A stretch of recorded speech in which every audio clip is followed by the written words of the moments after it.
Buenas tardes a todos y bienvenidos.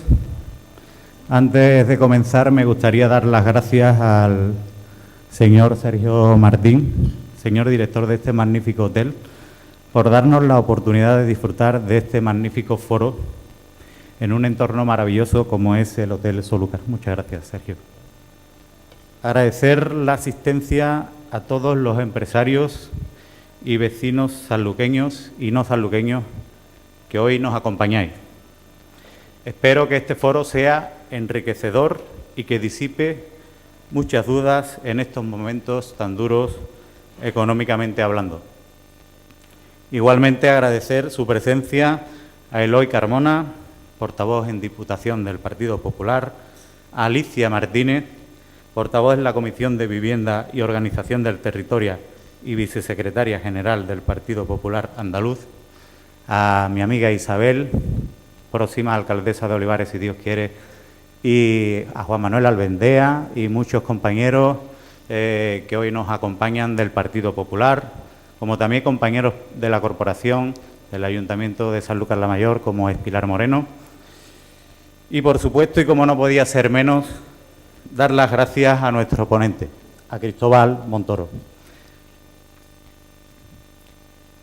Estoy seguro de que todos conocéis a Cristóbal Montoro, pero para los que aún no lo conozcan voy a dar algunos datos para que sepan quién es nuestro ponente.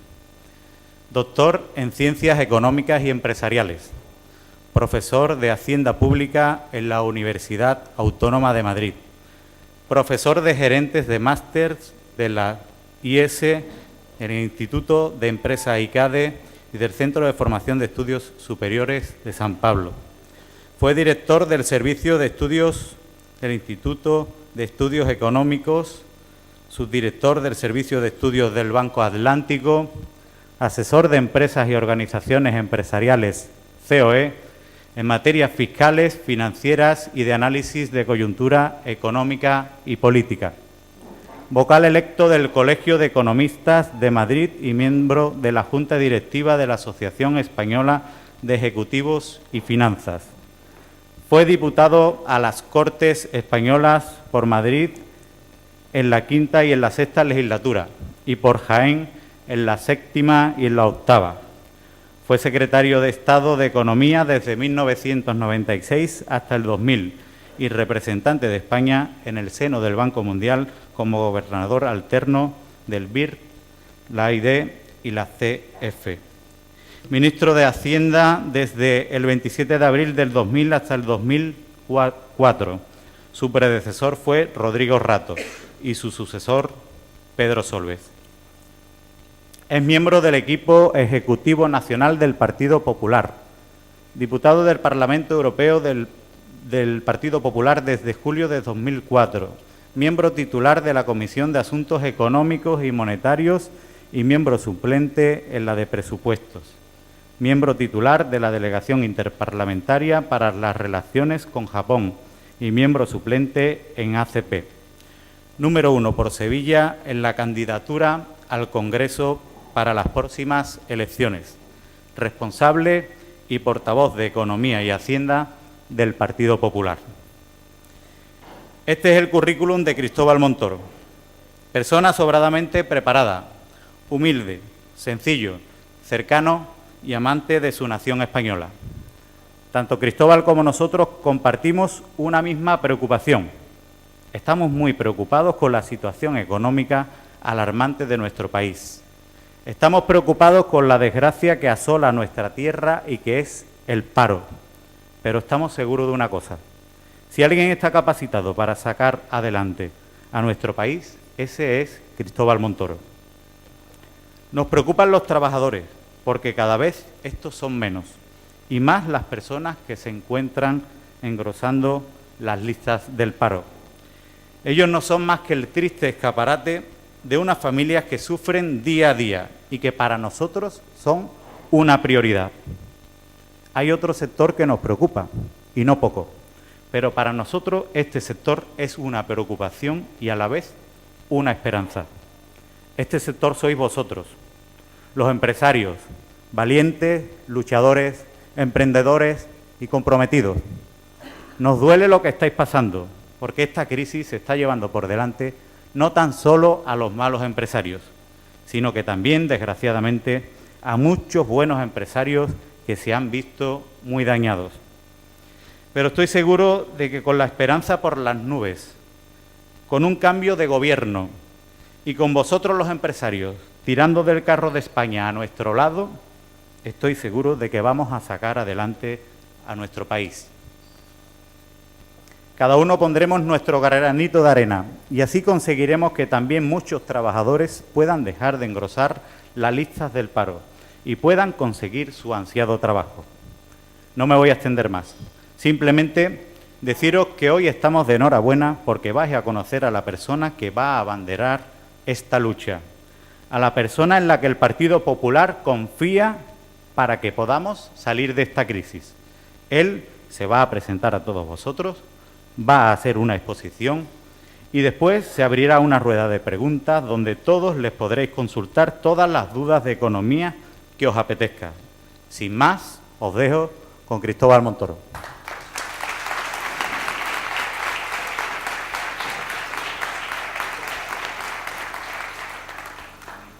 Buenas tardes y muchas gracias a todos por venir, por asistir a este encuentro. Para mí es un honor estar aquí esta tarde, pasar una parte de mi tiempo en Sanlúcar, hacerlo con mis compañeros del partido, además de celebrar que estéis haciendo la importante tarea de llevar adelante el gobierno del ayuntamiento en unas circunstancias muy difíciles, como realmente siempre suele ser la herencia que deja el socialismo tras sus años de gobierno, y hacerlo además encabezando la candidatura al Congreso de los Diputados por Sevilla, que para mí, pues os decía, es un honor y en definitiva para un andaluz como yo, jiennense, con un largo currículum, lo que, es decir, en parte de ese currículum os aseguro que yo tenía hasta pelo, ¿no? Quiero decir, eso es la evolución del ser humano a partir de sus circunstancias y hacer frente a las vicisitudes de la política española y en concreto a la crisis económica. Este es nuestro principal objetivo, nuestro principal ánimo y es la tarea esta tarde también de llevar un mensaje político en clave de confianza a todos vosotros y, en definitiva, a todos los sevillanos y a todos los andaluces y los españoles. Todos somos conscientes de lo que nos jugamos el 20 de noviembre, nos vamos a jugar mucho como país. La verdad es que nos cuesta reconocer cómo hemos podido retroceder tanto en tan poco tiempo. Después de una etapa como fue la de los gobiernos del Partido Popular, donde parecía que era imposible que fuéramos a fundar el euro, con lo que ello significaba. La fundación del euro es un gran proyecto para la construcción europea, pero también lo que causó y motivó en España, en Andalucía y también en Sevilla, en todos sus pueblos, fue precisamente el que poner en marcha el crecimiento económico más largo y más creador de empleo de nuestra historia. Realmente nunca España vivió una época como la que entre todos supimos hacer y también aquellos que tuvimos responsabilidad de gobierno, mereciendo la consideración, el respeto y mereciendo también incluso el liderazgo en Europa y en el mundo desarrollado. Entonces se nos miraba con un gran respeto. Se nos miraba con un gran respeto por una razón, porque nosotros hicimos en España lo que para otros, en otros países y desde otros gobiernos, se ofrecía como se presentaba como un sacrificio. Nosotros no lo hicimos así. Nosotros hicimos la reforma en casa que a través del compromiso con nuestros emprendedores, con nuestras empresas, con nuestras pequeñas y medianas empresas, con nuestros autónomos, dio lugar a la época de mejor financiación de la economía de nuestro país, que se tradujo también en reformas tributarias, en mejorar los impuestos, también en favorecer la actividad económica con esa supresión del impuesto sobre actividades económicas, aplicando la reducción de impuestos que nos comprometimos en los años 90 y, en definitiva, llevando adelante todos los programas de liberalización económica, de incremento de la competencia, el desarrollo de las infraestructuras, que tan importantes han sido para que tuviéramos un país mucho más moderno y un país capaz, decía, de liderar a Europa en lo más importante, que es en la creación de empleo. En esa época, de cada 10 empleos que se creaban en Europa, 8 se creaban en España. ¿Y cuánto empleo se creó aquí en Andalucía? ¿Cuánto empleo? A pesar de todos los pesares, a pesar de que realmente aquí hubo y sigue habiendo un gobierno de la Junta de Andalucía que no entiende lo que es comprometerse realmente con los emprendedores y no entiende lo que es el potencial de esta Andalucía y de esta Sevilla. Nosotros, desde el Partido Popular, afrontamos estas elecciones comprometidos con las reformas que son también en la naturaleza, en el origen, en la raíz, muy parecidas a las reformas que hicimos en los 90 y que en definitiva nos devuelvan, y además lo digo en un día también de gran preocupación en Europa, de gran preocupación sobre el euro, sobre el futuro del euro y de gran preocupación entre lo que es en definitiva los gobiernos de miembros de esa unión monetaria, de ese euro. Y decía que realmente tenemos que comprometer, y nosotros ofrecemos a la opinión pública una política de austeridad presupuestaria, no gastar más de lo que los ciudadanos nos están pagando en forma de impuestos, también hacer la reforma del sector bancario para que vuelva a fluir la financiación, el crédito a quienes nos tienen que sacar de la crisis, que son los que siempre nos han sacado de la crisis, los emprendedores, la Sevilla emprendedora, y hacer en definitiva posible que a través de ese saneamiento bancario también se movilice el sector de la vivienda en nuestro país y facilitemos que mucha gente, sobre todo muchos jóvenes, puedan acceder a la vivienda en unas condiciones de precio que hagan posible su entrada en el mercado de la vivienda, pero sobre todo que despeje un horizonte de incertidumbre, de falta de confianza, como hoy estamos atravesando. Reformas en los impuestos, nos comprometemos a reformar impuestos, como es el del IVA, para que el IVA no se ingrese en la agencia tributaria hasta que no se haya cobrado efectivamente la factura emitida. Esto es consecuencia, en definitiva, exigencia de la necesidad de que nuestras empresas se financien mejor, especialmente las pequeñas y medianas, los autónomos, cuenten con una financiación más adecuada y eso se puede hacer mejorando la gestión de los impuestos y, por supuesto, reduciendo los impuestos también, como ya hicimos en los 90. Porque ahora cuando nos preguntan, y nos preguntan mucho, y nos preguntan los medios de comunicación y en los debates públicos, nos preguntan, y a mí personalmente, ¿no? Señor Montoro, ¿cómo puede usted hablar de bajar impuestos en una crisis como estamos viviendo, en una crisis fiscal como la que estamos viviendo en el Estado, en las comunidades autónomas, en los ayuntamientos, en las corporaciones locales? Y la respuesta es hacerlo como lo hicimos en los 90. Hacerlo como lo que vivimos en los 90. Yo fui ministro de Hacienda y si hubiera venido a San Lucas como ministro de Hacienda, ya veremos, ¿no? Que es lo que nos toca hacer en esta vida, ¿no? Porque en esta vida no se puede decir nada. No se puede decir nada más que trabajar y trabajar cada día. Pero si yo hubiera venido a San Lucas, pues yo habría traído una lista, no la habría podido hacer pública, pero sí tenía la lista que es el mejor registro de cómo están las cosas en cualquiera de nuestros pueblos, de nuestras ciudades, que era la lista de contribuyentes del IVA. Esa lista en comparación con los años anteriores. Y ahí es donde se ve cómo va la evolución de cualquier pueblo o de cualquier ciudad. Y nosotros, cuando estábamos en el gobierno, tuvimos una recaudación tributaria creciendo y creciendo, no ya por vía del IVA, sino también creciendo en el impuesto sobre el beneficio de las sociedades, creciendo en el impuesto sobre la renta a las personas físicas. En definitiva, ¿por qué? Pues porque los impuestos, que los va a haber, impuestos va a haber, o sea que nosotros no prometemos lo que en definitiva, ya saben lo que decía Benjamin Franklin, que hay dos cosas seguras en la vida, la muerte y los impuestos, ¿no? Es decir, fijaos cómo son las cosas, que otros grandes sentimientos humanos ni siquiera son citados, realmente.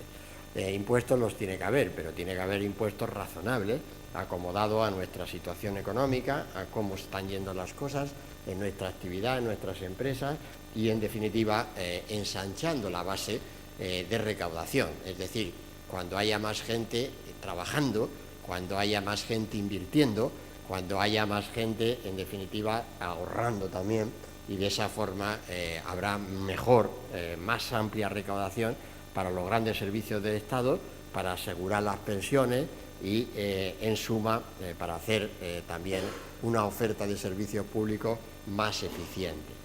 Y tenemos que hacer reformas, y reformas en el campo laboral, que también son muy importantes en nuestro país, también para hacer que la evolución de los salarios sea más acorde con la realidad de nuestras empresas.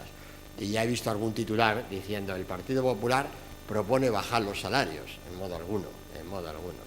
Es bien al contrario. El Partido Popular lo que está diciendo es que la negociación de los salarios en nuestro país se tiene que acomodar a la realidad de las empresas. Porque cuando no se acomoda a la realidad de las empresas ocurre lo que nos ha ocurrido como país: la destrucción de 2.300.000 puestos de trabajo en menos de 3 años, ¿no? Un auténtico drama, un auténtico cataclismo social y, en definitiva, que lo que hace es proyectar una sombra de confianza sobre España como país. Y, por tanto, nosotros seguimos diciendo que hay que hacer reformas, y reformas en el campo laboral, en el campo energético, que también es muy importante, porque realmente, en definitiva, en actividades como es esta, ¿no?, la de un hotel, ¿no?, y también quiero agradecer al director realmente la amabilidad que ha tenido, ¿no?, en términos de acogernos en este formidable patio, atrio, y decía: nos ha fallado el tiempo. No, estamos en otoño, no nos ha fallado el tiempo, está de lo más apropiado el tiempo realmente para hacerlo. Pues el consumo de energía y de energía eléctrica pues es un coste absolutamente fundamental, ¿no? Y que nos hace más competitivos si hacemos realmente una política energética teniendo en cuenta el uso, el coste real de las fuentes de energía, y apoyando ciertamente por esas fuentes de energía renovable que también tienen que ver con el desarrollo de Sanlúcar y con el desarrollo de toda esa comarca, pero encajándolo en un planteamiento mucho más racional, no ideologizado, sobre el uso de las fuentes de energía. Y una mejora y una inversión en comunicaciones, en transporte, en innovación empresarial y, en definitiva, en internacionalización. Cada vez es más importante que estemos con presencia en Europa, con presencia en el mundo, y eso hay que hacerlo con incentivos fiscales. En definitiva, reformas, como decía, que son muy parecidas en su raíz y en su planteamiento a las que ya hicimos en los 90. Porque ahora nos dicen constantemente, y yo lo he escuchado continuamente, hoy también lo he escuchado en la sede también de la Confederación de Empresarios de toda Andalucía, vamos, en la CEA, ¿no? Estábamos ahí asistiendo a una conferencia y hemos escuchado lo difícil que están las cosas. Sí, sin duda, están las cosas difíciles, pero tenemos que acordarnos de los 90. Realmente, cuando las tasas de paro eran del 33% en Andalucía, 55% la tasa de paro femenina, y decía yo también en un acto esta mañana que de dos mujeres que hoy están trabajando, una lo hace desde el año 96 acá. Y, por tanto, han cambiado mucho las cosas, y en aquel momento, en los años 90, que España fundara el euro es que era un imposible. Los tipos de interés estaban al 12, 14, 16%. El déficit del Estado era un 7%. Y la deuda pública sobre el Producto Interior Bruto era un 70%. Y, por tanto, estaba imposible. Lo que pasa es que los seres humanos, nuestra memoria, a mí, claro, por razones profesionales, no se me olvida. Entonces ahora me sonrío y todo, porque cuando nos dicen qué bien lo hicieron los gobiernos del Partido Popular en economía. Sí. Yo, que estuve allí desde el primer minuto, sabía que nos enfrentábamos a un imposible. porque nadie podía apostar porque España fundara el euro, porque no cumplíamos ningún criterio de convergencia, ninguno. Estábamos completamente descartados. Y cuando nos pusimos a hacer los deberes, que los criterios de convergencia de Maastricht se resumen en dos, como la ley de Dios, así de sencilla, en dos, que son la estabilidad de los precios de nuestro país, controlar la inflación, y la estabilidad de los presupuestos, el equilibrio del presupuesto. Cuando aplicamos eso, realmente el nuestro es un gran país. Y los andaluces somos gente emprendedora, somos gente trabajadora, gente que se pone en marcha y somos capaces de ser líderes en Europa. ¿En qué? En materia de crecimiento, sí, y de creación de empleo. Y dando un ejemplo a Europa entera. Por eso ahora, en esta difícil situación, estamos convencidos de que lo vamos a volver a hacer juntos, porque tenemos la experiencia de haberlo hecho, porque sabemos lo que tenemos entre manos y sabemos y respetamos mucho a la sociedad. Y nosotros creemos en la gente, y en la gente que realmente es capaz de hacerlo, de emprender y de tomar la iniciativa de sus propias riendas. Y no decimos a esa gente que habrá un Estado que le resolverá las cosas, un Estado que lo único que hace es garantizar el poder para los que están dirigiendo ese Estado. Tenemos que hacerlo al revés. El Estado tiene que estar al servicio del ciudadano y la Administración comprometida con el empleo desde políticas realmente reales y cercanas al ciudadano. Y ese es nuestro proyecto político, devolver la confianza en un momento en el que nuestro país y nuestra Andalucía entera parece que ha perdido mucha gente la confianza, y la oportunidad del 20 de noviembre es recuperar esa confianza y recuperar ese impulso.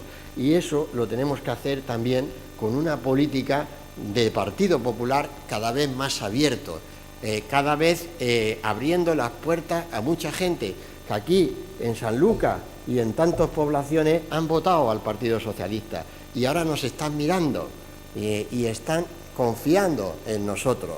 Y lo que tenemos que decir es que no les vamos a fallar, que realmente necesitamos ese respaldo mayoritario en las urnas, porque sin duda alguna nos enfrentamos a una gran tarea, pero que juntos y desde una posición política abierta, conciliadora, negociadora, dialogante, lo podemos hacer y podemos volver a tener una España respetada y liderando Europa en la construcción de Europa, y no esto a lo que estamos asistiendo todos los días, que es en definitiva una pérdida de confianza y una pérdida de lo que es en definitiva el bienestar, especialmente para nuestros jóvenes, que son los que hoy ven con mayor frustración su inmediato futuro. Así que te insistiros en que vamos a celebrar esas elecciones en un momento clave, crítico de nuestro país, pero lo vamos a hacer desde la confianza, de la seguridad, de que hay un cambio político en marcha, que hay un cambio político, que es el que estáis viviendo aquí en Sanlúcar y estáis protagonizando. Menuda herencia, menuda herencia, ahí está la herencia, pero para lo fácil eso vale todo el mundo, Entonces, lo bueno, lo difícil es realmente hacer frente a los momentos críticos de tu ciudad, de tu provincia y de tu país, ¿no? Y hacer frente a eso es el momento de tener altura de mira, de poner las luces largas en política y de comprometerse realmente en ese proyecto político para resolverlo y para hacerle frente. Y por eso decía que con eso vamos a enfrentar ese 20 de noviembre y agradeceros de nuevo a todos que estéis aquí esta tarde con nosotros, y me pongo a vuestra entera disposición para que podamos dialogar, tratar aquellas cuestiones que entendáis que podamos resolverlo, y lo que no podamos resolverlo ahora, pues ya sabéis, después, o sea, al 20 de noviembre ya quedamos emplazados para hacerle frente, porque esto lo sacamos y lo vamos a sacar de la única manera, que es entre todos. Muchas gracias.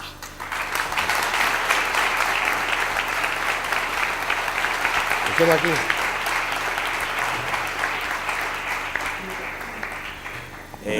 Buenas tardes. Ahora vamos a abrir el turno de preguntas. No sé si alguien quiere empezar o si no obligaremos a Pedro como presidente de la Asociación de Empresarios y Comerciantes. ¿Alguien le quiere quitar la B? No, ¿no? Pedro, buenas tardes.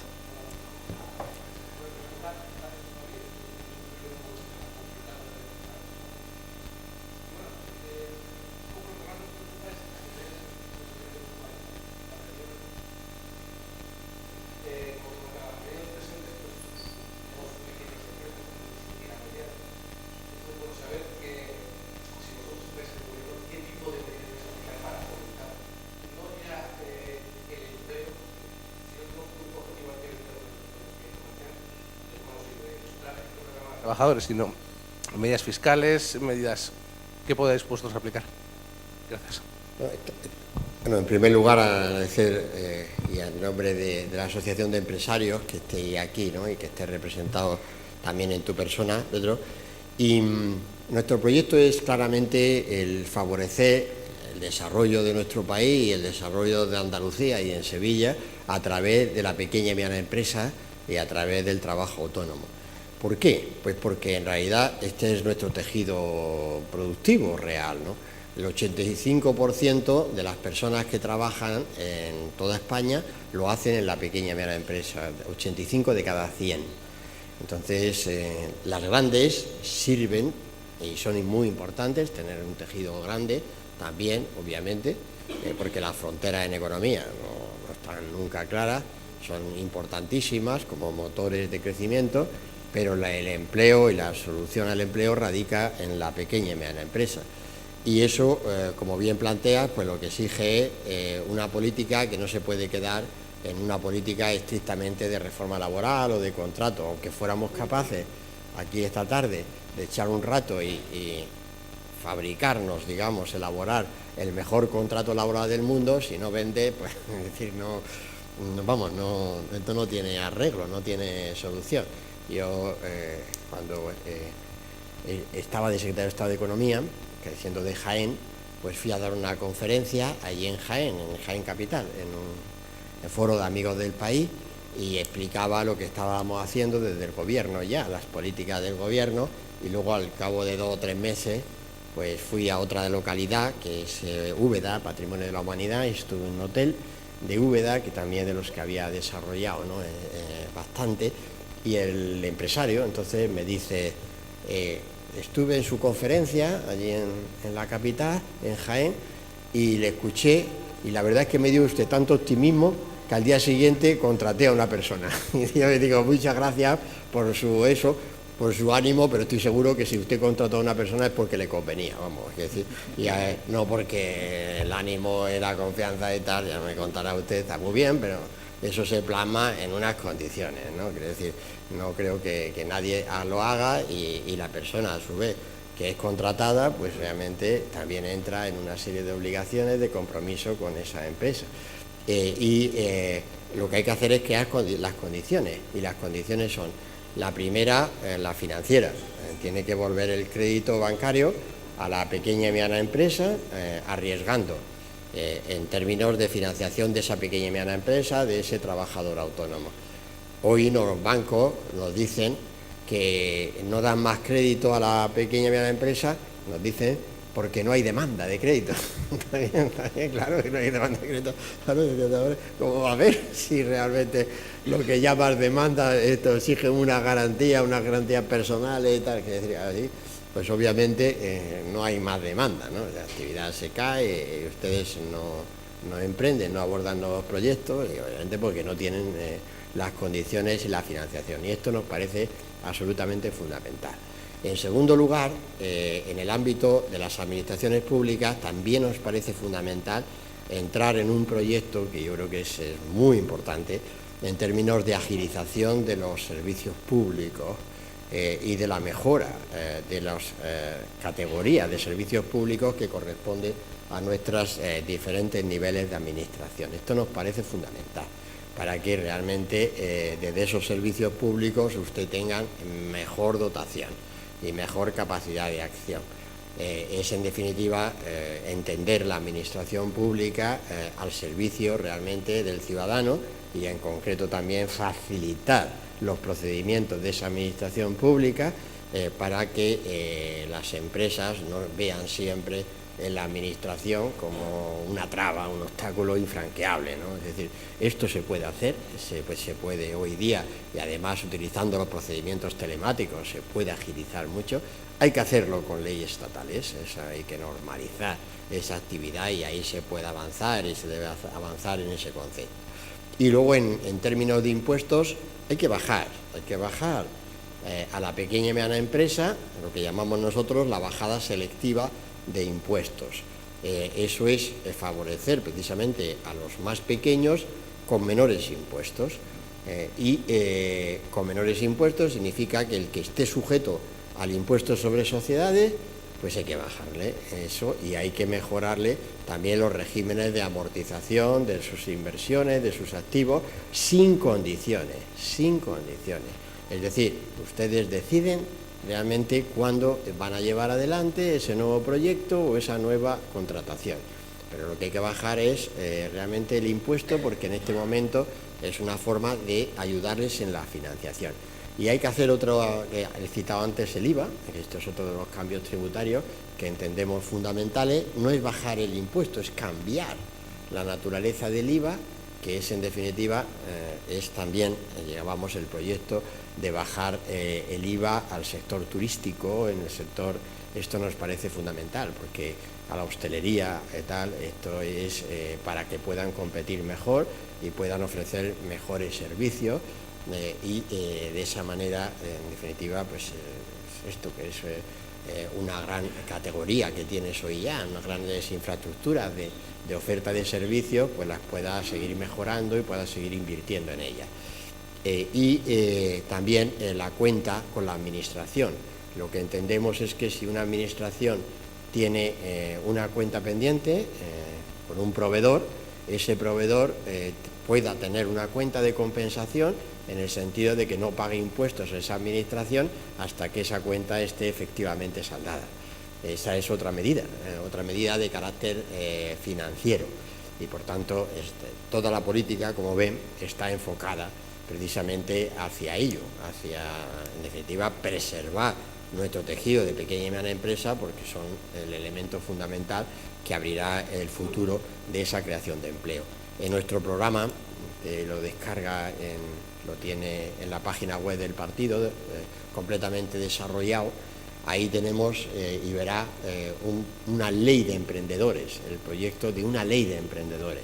Ahí encontrará todo, también un sistema de avales, de garantías, de nuevas formas de financiación, lo que llamamos los Angels Business.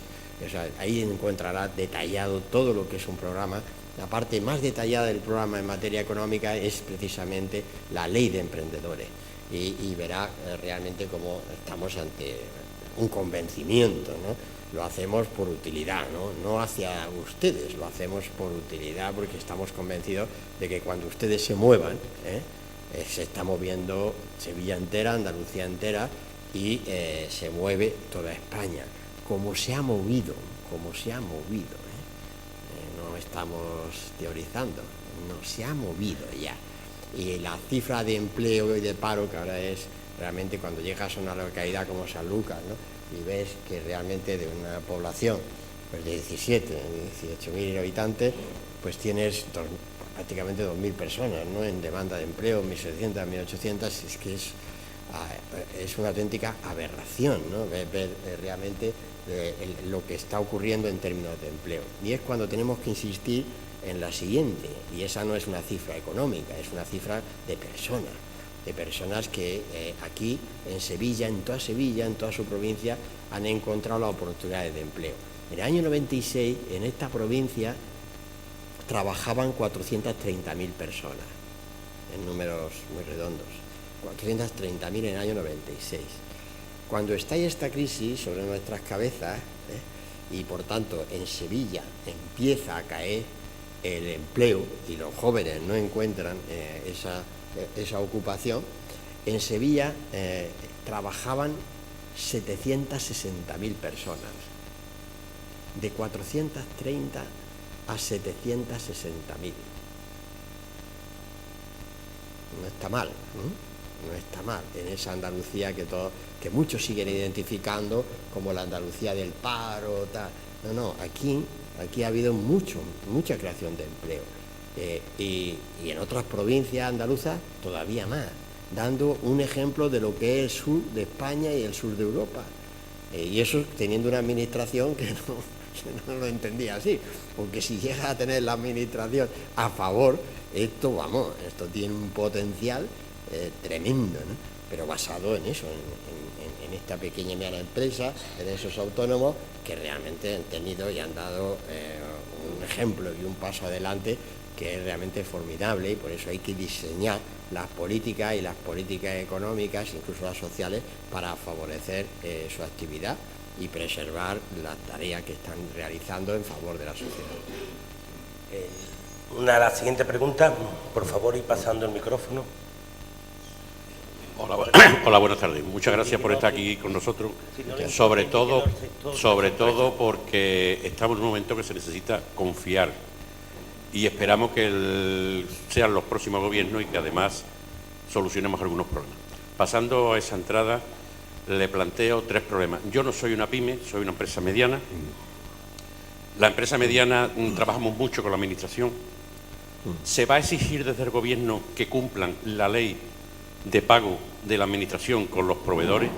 Primera pregunta. Segunda pregunta es, el tema del IVA es preocupante a un nivel de una empresa mediana donde yo le facturo a la administración, no me paga, estamos hablando de cifras importantes, no me paga y además yo tengo que pagar el IVA que no me ha pagado la propia administración. Y tercera pregunta que dejo en el aire. Se ha planteado, porque la empresa mediana tiene un problema, que el gobierno, todos los gobiernos, negocian con la gran patronal. Cuando tú ves en la televisión la reunión de la gran patronal negociando con el presidente del gobierno, con el ministro respectivo, te quedas sorprendido porque los intereses de las grandes multinacionales, de los bancos, de las petroleras, ese no es el problema de la mediana ni la pequeña empresa. La mediana empresa se encuentra sin representación y el gobierno hasta ahora nunca la ha escuchado. Y esa es la que crea realmente puestos de trabajo. Las multinacionales se exhiben de impuestos, pactan con gobierno, les regalan los terrenos para colocar 20 empleados y una inversión de 1.000 millones de euros. Con esos 1.000 millones de euros se crearía una cantidad de puestos impresionante ayudando. Creamos puestos de trabajo.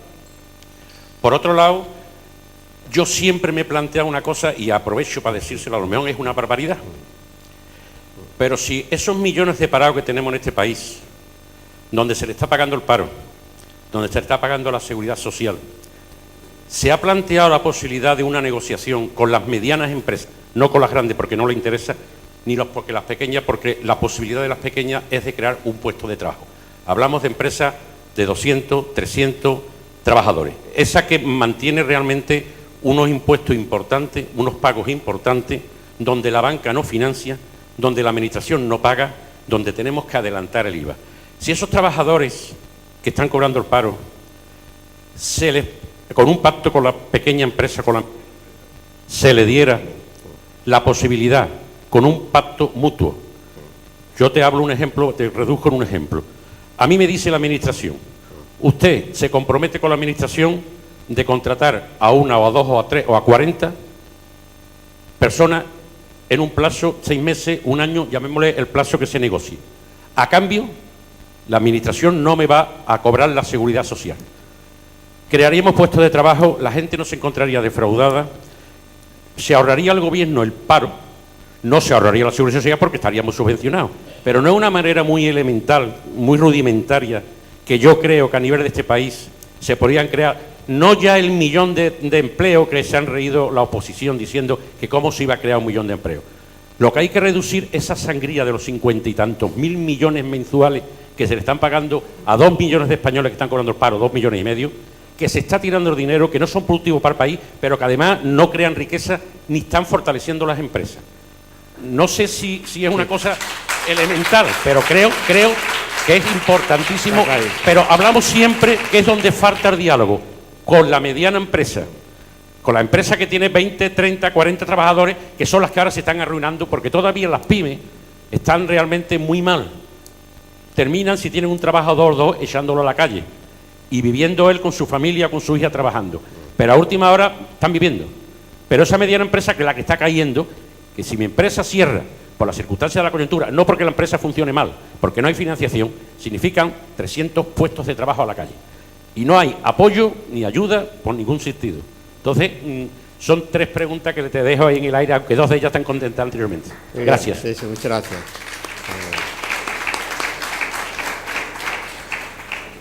Empiezo por esta última. Lo ven en nuestro programa electoral y lo anunció así el presidente Rajoy. Hicimos una conferencia de pequeña y mediana empresa y autónomos. Lo hicimos en Valencia, ahora en el mes de septiembre.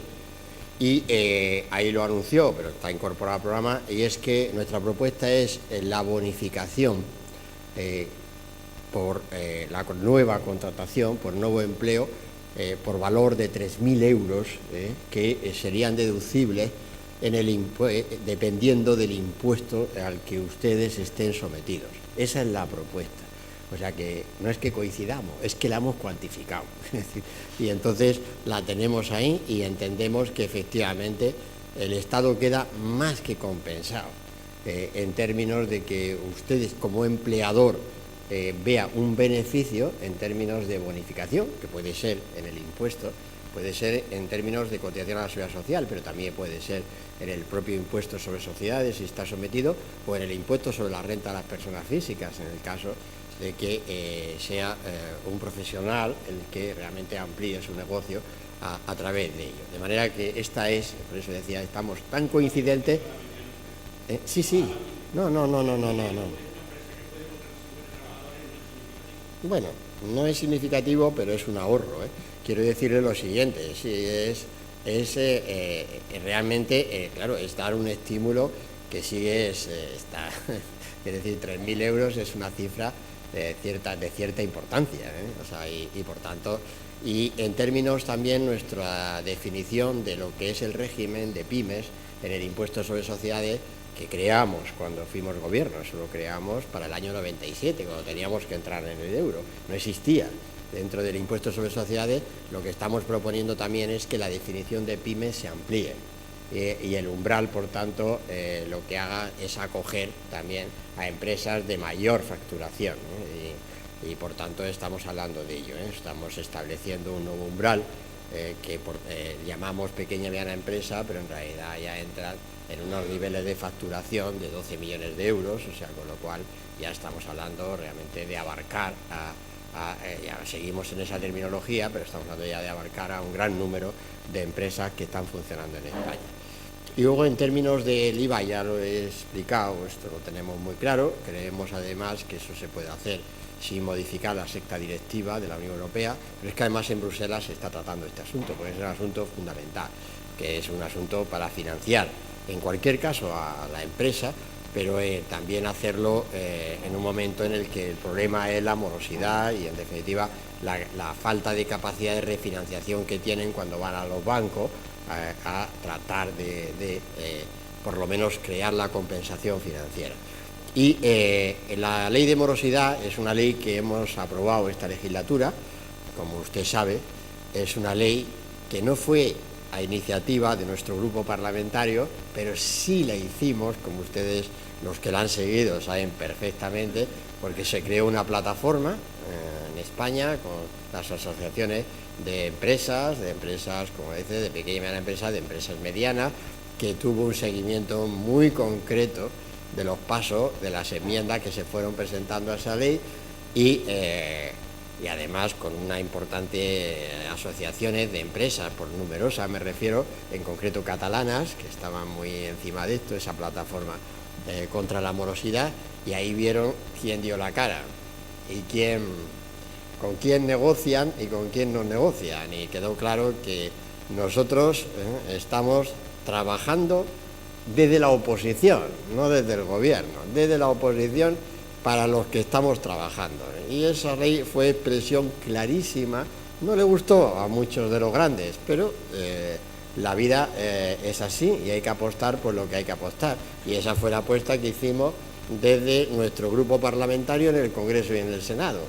Y esa ley Y ahora, claro, el problema que tiene, y usted pregunta con toda la razón, ya, pero hay que aplicarla, claro, sí, claro, pero es que por eso le decía que no fue iniciativa nuestra, porque sabíamos que en un momento de extendida morosidad, pero lo que hay que hacer, sí, pero sí aprovechamos el viaje, pero en el sentido siguiente, que no solo son los plazos, no, es la forma de contratación lo que cambia en esa ley.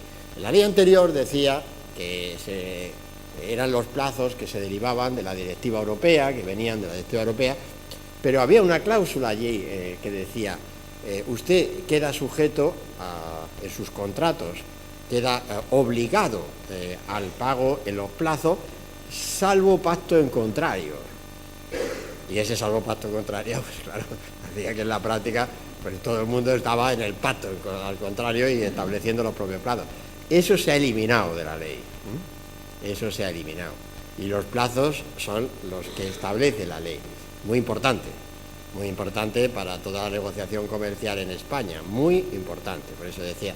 Y muy inquietante, a algunos de los grandes sectores económicos no les gustó nada, pero ya insisto. Pero nosotros estamos para lo que estamos en política, ¿no? Y nuestra cuenta de resultados son los votos y es la confianza. Y no se preocupe por los grandes, que cuando ustedes vayan bien, los grandes van a ir bien. No me preocupa nada. Por eso decía, pero nada, por eso decía, nada, no necesito tal. Ahora necesita sentar las condiciones. Y por eso decía, una ley de morosidad. Lo que es fundamental es el pago de las administraciones a esos proveedores. Eso es fundamental. Y eso es lo que hay que, en primer lugar, hay que abrir los cajones. Porque si no, te siguen diciendo que no existen esos pagos pendientes, ¿no? Y hay que abrir los cajones. Y eso es la tarea que hay que hacer en términos políticos.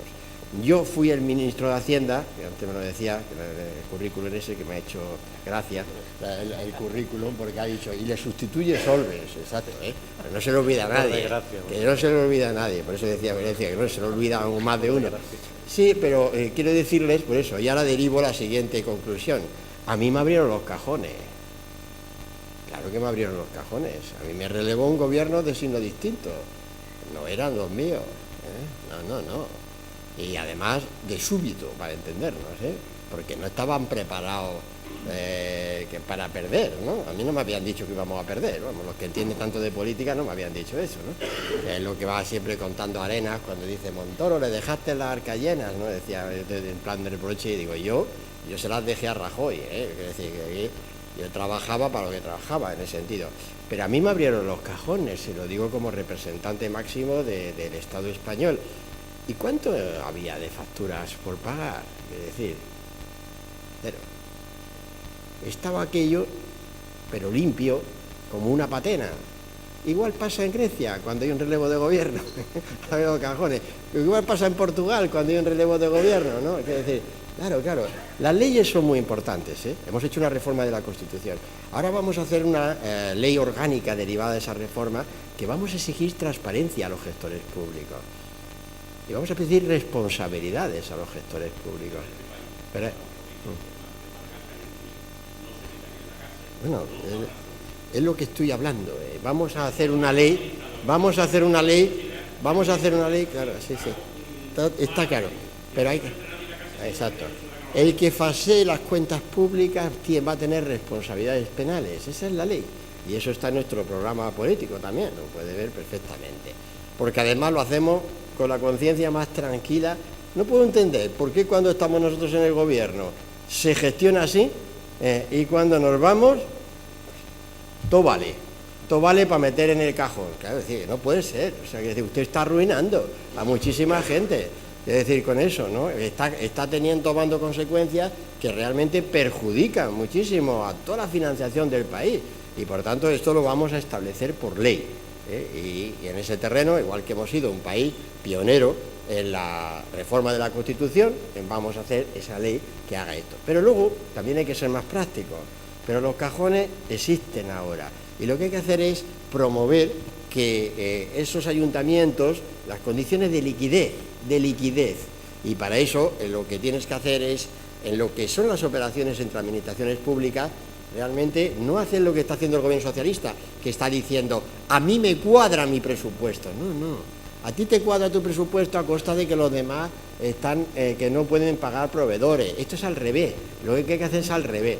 A mí me importa el déficit público del conjunto de mi país, de mis administraciones públicas, y tengo que darle la liquidez a esos ayuntamientos y tal, y a esas comunidades autónomas para que paguen, y también facilitar a través de una línea ICO a esos ayuntamientos y tal, porque tienen que pagar, hay que sacar esos cajones de proveedores, porque sin ellos, como dice usted, pues no tenemos, sigue circulando en un maldito círculo vicioso la morosidad. Quiero decir, por eso, y estos son todos los proyectos que tenemos, y proyectos que tenemos ahora la ocasión extraordinaria de que a partir del 20 de noviembre los pongamos en vigor, los pongamos vigentes y ganemos muchísimo en términos de lo que llamamos la transparencia en la gestión pública, que nos parece fundamental. Vamos a pasar a la siguiente pregunta. Pido un poquito de brevedad para aprovechar y que todo el mundo pueda hacer su pregunta. Vale, perfecto. Buenas tardes. Reiterarle, señor Montoro, nuestro agradecimiento por estar aquí, por darnos la oportunidad de hacerle una serie de preguntas. Voy a intentar ser breve. Yo tengo 3 preguntas concretas que hacerle. Espero que no sean difíciles, pero para mí son importantes. Yo soy el gerente de un hospital veterinario de aquí de Sanlúcar, llamado Guadiamar, con 16 personas en plantilla. Yo procedo del mundo financiero, del sector financiero, donde a partir de los 50 años me dijeron que era mayor, y entonces pues tuve que buscar otras alternativas, y de hecho pues estoy muy contento en esta empresa con la que estoy como gerente, y en esa responsabilidad me he encontrado desde hace varios años, cuando hago alguna entrevista con alguna persona para contratar, que esa persona, cuando se le manifiesta el importe de sus honorarios, de lo que va a ganar y tal, pues hay una respuesta que para mí hay que cambiar, y es que yo en el paro gano más. Entonces, ese concepto que para mí un trabajador que está en el paro, cuya prioridad debe ser conseguir un empleo y no vivir con un subsidio de desempleo mayor o menor, que yo creo que a nivel europeo están bastante bien pagados en este sentido. No sé si en el programa del PP puede haber algo que este concepto, sobre todo le digo que en Andalucía tengo experiencia en ese sentido, pues se puede cambiar. Yo creo que ese concepto habría que cambiarlo. Esa era la primera pregunta. La segunda es, dentro del porcentaje de parados que tenemos en España, hay 2 tramos importantes, que son los jóvenes y el colectivo, donde yo me incluyo, mayor de 50 años. Hay una serie de ventajas para esas contrataciones, pero la experiencia me demuestra que no se está llevando a cabo con claridad, y los pequeños y medianos empresarios pues no tenemos constancia de que eso sea un beneficio. No sé si el Partido Popular tiene también previsto algo más concreto y algo más atractivo, aparte de lo que ha dicho este señor en ese sentido que usted le ha comentado de los 3.000 euros, ¿no? La tercera pregunta, y voy a ser muy breve, es que, como usted sabe, para las personas que hemos pensado en ahorrar cuando nos jubilemos, hemos ido aportando pequeñas cantidades dentro de nuestra capacidad de ahorro en los planes de pensiones, y desde el año 2007 el Partido Socialista revocó una ventaja que tenía concretamente los planes de pensiones, que era que cuando se originara el rescate, pues el 40% sería considerado fiscalmente como renta irregular. A partir de eso se ha perdido ese gran atractivo, y leí el otro día en su programa, en el Partido Popular, que había previsto algo para compensar ese tema. No sé si puede aclarar un poco ese tema. Muchas gracias. Muchas gracias a usted. Lo que hemos previsto en relación con los planes de pensiones, pues es en definitiva volver al régimen fiscal anterior, ¿eh? O sea, quiere decir, de manera que usted tenga derecho a lo que era la desgravación en las mismas cuantías, si por cualquier decisión retira el total de ello y no lo establece como rendimiento de capital. Y por tanto, nosotros creemos que empeoró ese régimen mucho en el 2007, porque el gobierno socialista no entendió lo que era la desgravación fiscal para que hubiera ahorro a largo plazo en España, ¿no? Y nosotros lo que estamos proponiendo precisamente es volver a ese sistema y promover en el impuesto sobre la renta de las personas físicas una desgravación a cualquier ahorro, a cualquier forma de ahorro a largo plazo, incluyendo la adquisición de vivienda, donde también entendemos que tenemos que volver al sistema anterior para, en definitiva, también facilitar el acceso a la vivienda que también tenemos que promover en los términos del saneamiento bancario, de los balances bancarios a los que me he referido anteriormente. O sea que eso hay que regresar porque en definitiva al pasado, porque el pasado es mejor de lo que se ha hecho, y favorecer los sistemas complementarios de pensiones en España, que son todavía bastante exiguos y que tenemos que favorecer para que los trabajadores, para que prácticamente hay en España 12 millones de asalariados, pues tengan también la capacidad de que en su momento de retiro tengan una pensión complementaria derivada de que parte del incremento salarial ha ido destinado a esos planes de pensiones. Luego está el asunto de los que usted planteaba también, que ya lo digo, o sea, un prejubilado.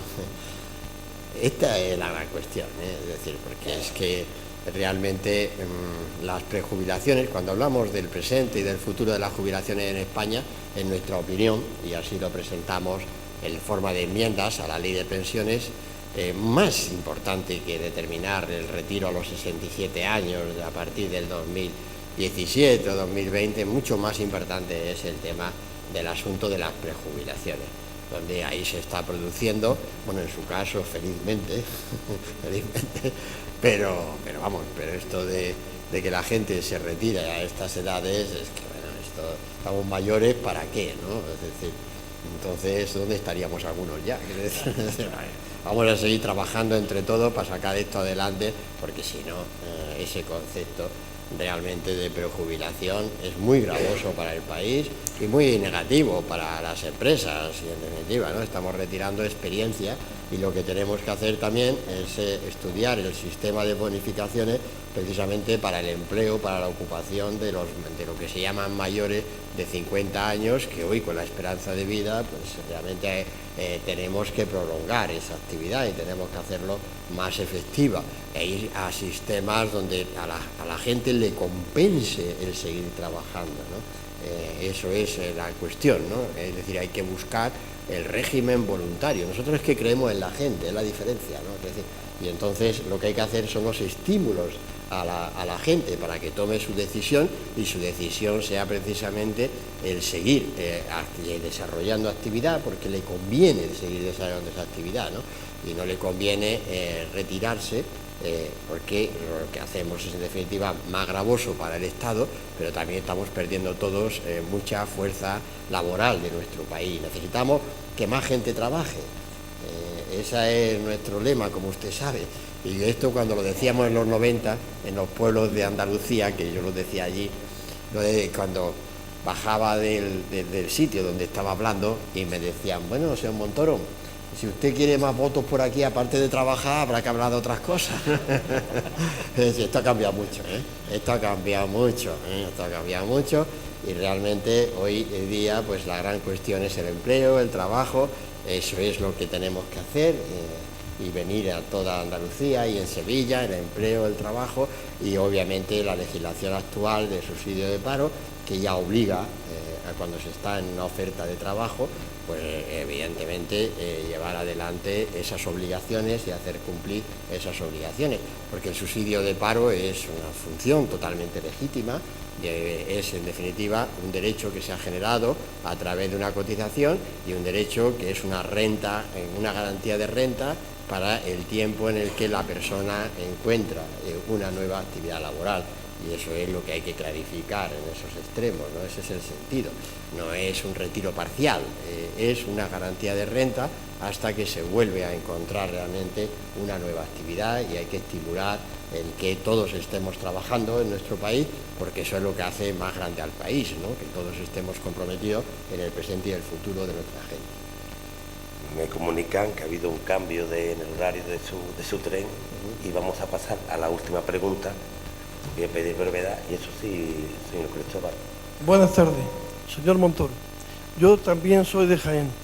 Estoy por aquí porque la vida tiene muchos caminos, y por necesidad de autoempleo, bueno, pues creé unos empleos para 2 o 3 de la familia, y hoy a veces tengo 20 o 30 personas trabajando. Y la verdad es que me siento acosado,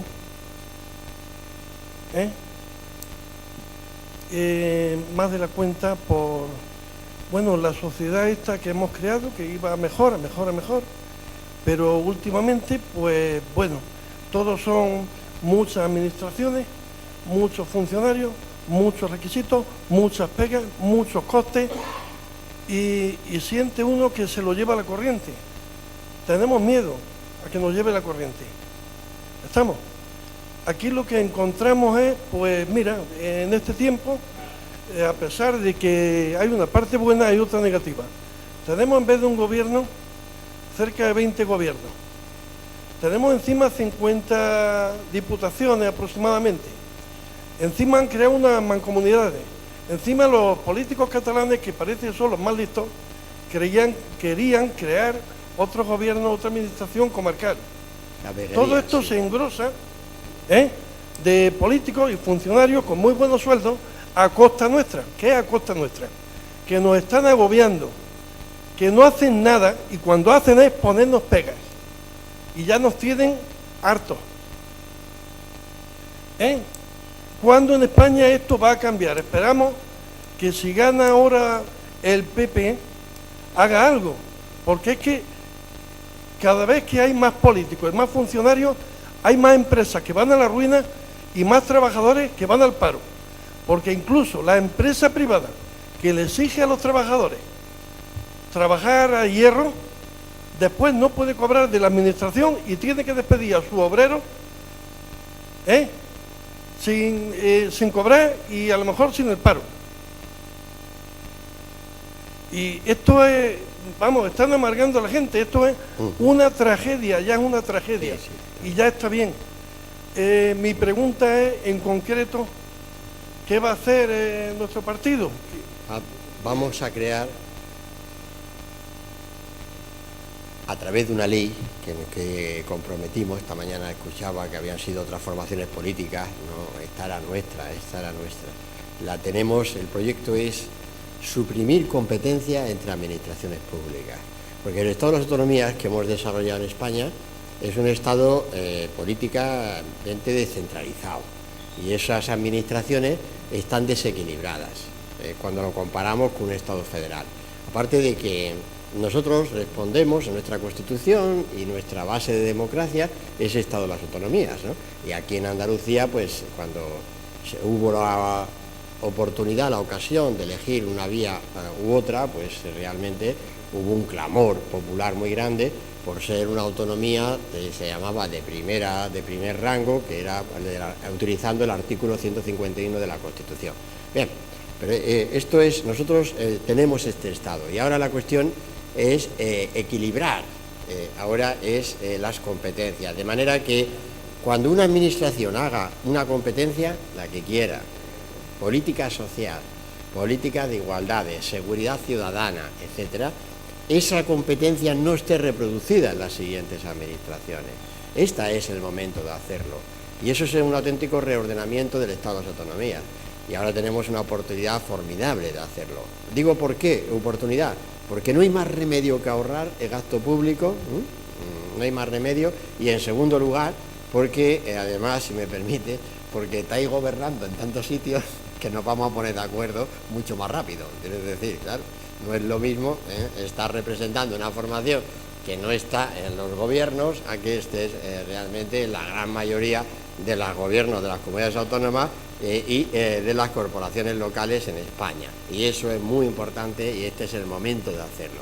Yo creo que esa cuestión que usted plantea con toda la razón, que se está convirtiendo en una losa, pero es más, llevamos esa ley, la ley de competencia, para evitar esa superposición de competencia, y que realmente las diputaciones se dediquen a la atención de los servicios de los pequeños municipios, pero sin duplicar realmente esos servicios, porque no existen en esos pequeños municipios, etcétera.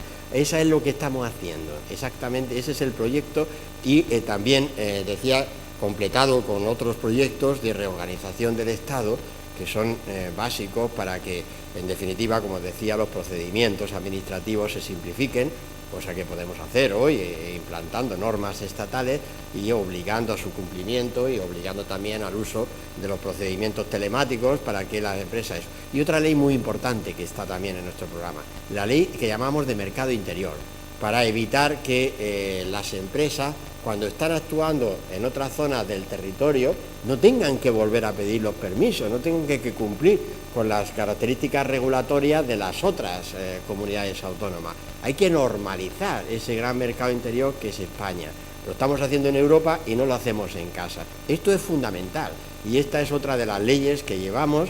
Esa es la que no le gusta a los nacionalistas, pero como hay una crisis tan grande, estamos seguros que la vamos a poder desarrollar por el bien de todos y, en definitiva, por el bien y, evidentemente, de que ustedes puedan hacer más actividad económica sin tantas trabas y comprometidos con la inversión y el empleo. Señor Cristóbal, nosotros le queremos agradecer el tiempo que nos ha dedicado. Sentimos mucho que no se nos haya pasado tan rápido. Sé que tienes un tren ahora dentro de un ratito y no lo puedes perder, que mañana tienes reunión con el próximo presidente del gobierno. Y bueno, lo único que te vamos a pedir, lógicamente, que nos tienes que volver a acompañar, porque este tiempo se ha hecho muy corto. Yo quiero pedir un gran aplauso para Cristóbal Montoro. Yo lo que quiero... No, espere. Antes de nada, no, aplauso, aquí estamos para otra cosa, aplauso, muy bien, muchísimas gracias, pero de verdad de nuevo por venir, y sobre todo lo que quiero es que ustedes me encuentren como lo que estoy a su entera disposición. Todo lo que entiendan que sirva para el bien de los sevillanos, de los andaluces y de los españoles, a través de mis compañeros, o sea, háganlo llegar. Y vamos a aprovechar este tiempo porque además vamos con la ilusión, en definitiva, ¿no? Ilusión y la responsabilidad de ganar el 20 de noviembre, y yo también se lo digo de mi experiencia, a esos sitios hay que ir con las lecciones aprendidas, y estas reuniones y estas iniciativas suyas son muy importantes para luego tomar decisiones y que desde el primer momento esas decisiones estén dando respuesta a los problemas comunes. Así que muchas gracias a todos y ya les digo, estamos a su entera disposición. Gracias. Ahora pasaremos a la cafetería a tomar una copa.